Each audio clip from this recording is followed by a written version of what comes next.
नमस्कार मंडळी, कसे आहात? मजेत ना? तर आज मी तुम्हाला एक पारंपरिक आणि पौष्टिक रेसिपी दाखवणार आहे, जी श्रावण महिन्यात केली जाते. ती कानबाईला असो किंवा आपल्या श्रावण सोमवारच्या उपास सोडायला किंवा शपथ शनिवारच्या उपास सोडण्यासाठी ही पारंपरिक रेसिपी बनवली जाते. अतिशय पौष्टिक आहे.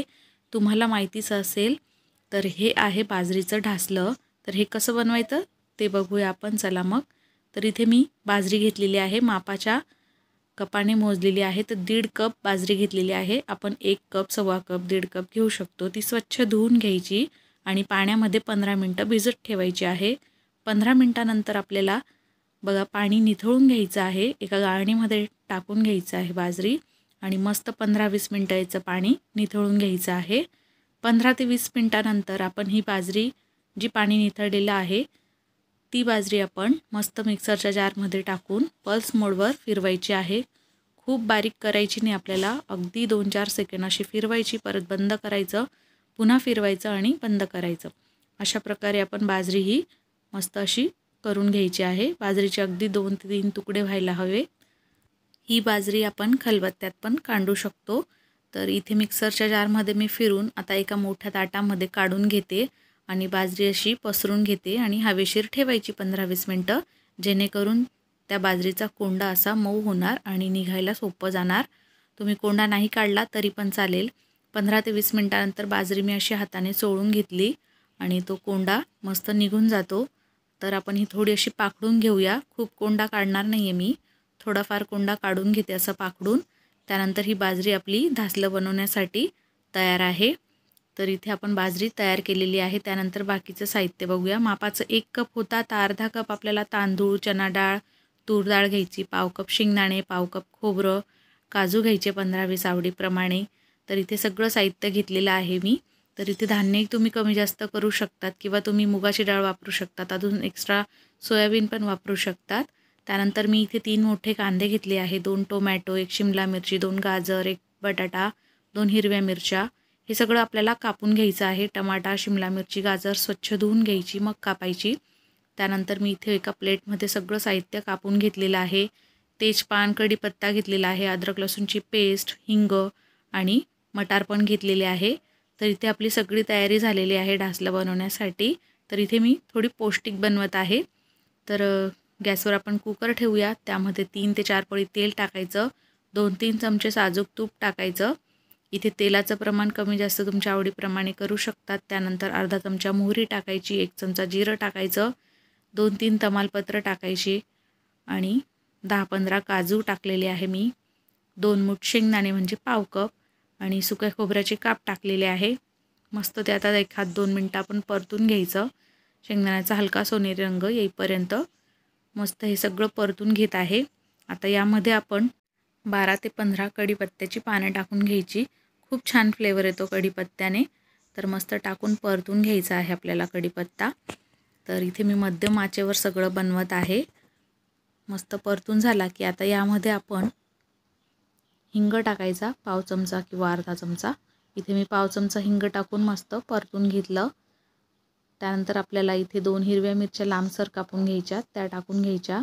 कांदे आपण इथे 2 किंवा 3 टाकू शकतो. मस्त उभे लांब पातळ कापून टाकून घ्यायचे आणि मस्त हलका सोनेरी रंगावर कांदा परतून घ्यायचा आहे.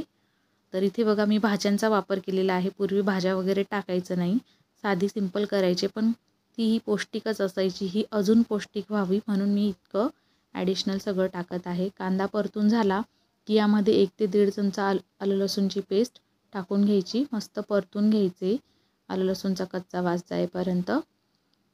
त्यानंतर इथे आपण टोमॅटो टाकणार आहोत. तर 2 टोमॅटो स्वच्छ धुवून कापून घेतले, ते टाकून परतून घ्यायचे आहे आपल्याला. मस्त टोमॅटो परतला जात आहे. आता दुसऱ्या बाजूला ना आपण पाणी गरम करायला ठेवायचं आहे. तर इथे मी गाजर, शिमला मिरची कापून घेतली आणि तेही टाकून घेतलं आणि मस्त परतून घेतलेलं आहे. यामध्ये तुम्हाला सोयाबीन टाकायचे असतील तर एकीकडे गरम पाण्यात भिजून मग ते टाकायचे. तर इथे गाजर, शिमला मिरची परतून झाली की 1 बटाटा साल काढून स्वच्छ धुवून तो टाकायचा. मटार टाकून घेतले मी इथे पाव कप. इथे भाज्या तुम्ही कमी जास्त करू शकता किंवा नाही टाकल्या तरी पण चालतं. तर हे मस्त सगळं परतून घेतलं. आता यामध्ये आपण मसाले टाकणार आहोत. तर अर्धा चमचा हळद टाकून घेतली. 3 चमचे लाल मिरची पावडर टाकणार आहे मी. तुम्ही तुमच्या आवडीप्रमाणे कमी जास्त तिखट करू शकतात. तर इथे मध्यम तिखट बनवत आहे. त्यानंतर 2 चमचे काश्मीरी लाल मिरची पावडर, 1 चमचा गरम मसाला आणि 1.5 ते 2 चमचा भरून बिर्याणी मसाला टाकून घेत आहे. तुम्ही कांदा लसूण मसालाही वापरू शकतात किंवा घरगुती कुठलाही काळा मसाला वापरू शकतात. यामध्ये मी 2 चमचे धना पावडर पण टाकून घेते आणि सगळे मसाले भाज्या सगळं एकजीव छान असं परतून घ्यायचं. मस्त असं थोडंसं तेल सुटतं. बघा मस्त कलर आलेला आहे आपल्या ह्या सगळ्या भाज्यांना मसाल्याला. आता आपण यामध्ये जी बाजरी तयार केलेली होती, बाजरीचं भरड, ते टाकून परतून घ्यायचं. त्यानंतर जी आपण डाळ तांदूळ घेतलेले होते, चणा डाळ, तुरीची डाळ, तांदूळ अर्धा कप, ते एकत्र करून स्वच्छ धुवून घेतले मी आणि ते पण टाकून घ्यायचे आणि मस्त हे 1-2 मिनटं छान असं एकजीव करून परतून घ्यायचं आहे. साईडला पाणी गरम होत आहे. तर इथे मी 8 ते 10 कप पाणी गरम करायला ठेवलेलं आहे. ज्या कपाने आपण बाजरी मोजलेली होती त्याच कपाने इथे पाणी मोजायचं आणि गरम पाणीच वापरायचं. तर आता यामध्ये आपण पाणी टाकून घेणार आहोत. तर साधारण मी इथे 8 ते 9 कप पाणी टाकून घेणार आहे. मस्त पाणी टाकलं की यामध्ये आपण आता चवीपुरतं मीठ टाकायचं आहे.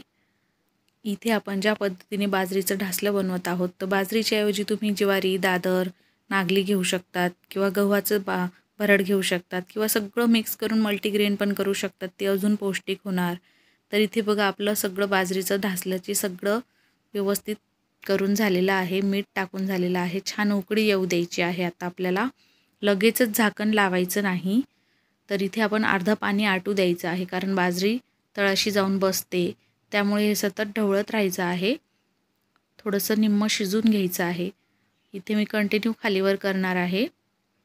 तर बघा मस्त असं उकळी येत आहे. दाटसर दिसत आहे तुम्हाला. त्यानंतर इथे आपण कुकरचं झाकण लावून घ्यायचं आणि मध्यम आचेवर आपण 2 ते 3 शिट्ट्या करायच्या आहे. कुकर खाली आपण तवा पण ठेवू शकतो, जेणेकरून खाली लागायला नको. कुकर थंड झाला की त्यानंतर झाकण उघडायचं. बाजरीचं ढासलं जरा खालीवर करून घ्यायचं, म्हणजे एकसारखं छान मिक्स होतं. बघा मस्त लुसलुशीत मऊ अशी छान शिजलेली आहे. गरमागरम आपण बाजरीचं ढासलं घेऊया आता खायला. याच्यासोबत कढी करू शकतात तुम्ही. कढीसोबत अजून छान लागते. तर कशी वाटली तुम्हाला ही पारंपरिक पौष्टिक रेसिपी, तसं कमेंट करा, लाईक, शेअर, सबस्क्राईब करा. आज वेळात वेळ काढून तुम्ही माझी रेसिपी बघितली त्याबद्दल मनापासून धन्यवाद. लवकरच भेटू पुन्हा एका साध्या सोप्या घरगुती रेसिपीसोबत. तोपर्यंत बाय बाय.